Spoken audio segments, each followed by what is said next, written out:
Brace Lord. இந்த இடத்த பாருங்கள், எவ்வளோ நல்லா விளைஞ்சு நிற்கிது அப்படின்னு சொல்லி இதை பார்த்த உடனே எனக்கு ஒரு விஷயம் தோணுச்சு. மத்தேயு 13வது அதிகாரத்தில் ஊமைகளாய் கர்த்தருடைய வசனத்தை குறித்து, வார்த்தையை குறித்து கர்த்தராக இயேசு கிறிஸ்து சொல்லும் பொழுது ஒரு வார்த்தை சொல்லியிருப்பார். நல்ல நிலத்தில் விதைக்கப்பட்ட விதைகள் வந்து 1 30 60 100 பலன் கொடுக்கும் அப்படின்னு சொல்லி. ஆமாம், பாருங்கள், ஒரு நல்ல நிலத்தில் விதைக்கப்பட்ட ஒரு விதையாக இருந்தது அப்படின்னா எவ்வளோ அழகாக வளர்ந்து நிற்குது அப்படின்னு சொல்லி பாருங்களேன். இன்றைக்கி நம்மளுடைய இருதயத்தில் அவருடைய வார்த்தைகள், நம்ம கேட்கக்கூடிய வார்த்தைகள் எப்படிப்பட்ட விதைகளாக இருக்குது கொஞ்சம் சிந்திச்சு பார்க்கணும்.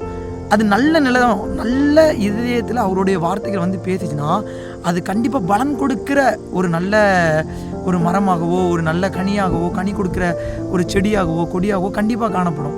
இன்றைக்கி நீங்கள் நல்ல பலன் கொடுக்குறவங்களாக இருக்கிறீங்களா? உங்களிடத்துல வார்த்தை வந்தோன்னா அந்த வார்த்தை மற்றவங்களுக்கு உபயோகப்படுற விதத்தில் இருக்குதா? அநேகருக்கு உபயோகப்படுகிற ஒரு நல்ல நிலமாய் உங்களுடைய இருதயம் இருந்ததுன்னா அவருடைய வார்த்தை உங்கள் இருதயத்தில் நிச்சயமாய் செயல்படும். அது கிரியை செய்யும், அது அதிக பலன் கொடுக்கும், அநேகருக்கு பிரயோஜனமாக இருக்கும். கர்த்தர் தானே இந்த வார்த்தையை கொண்டு ஒவ்வொருவரையும் ஆசீர்வதிக்கட்டும். ஆமென்.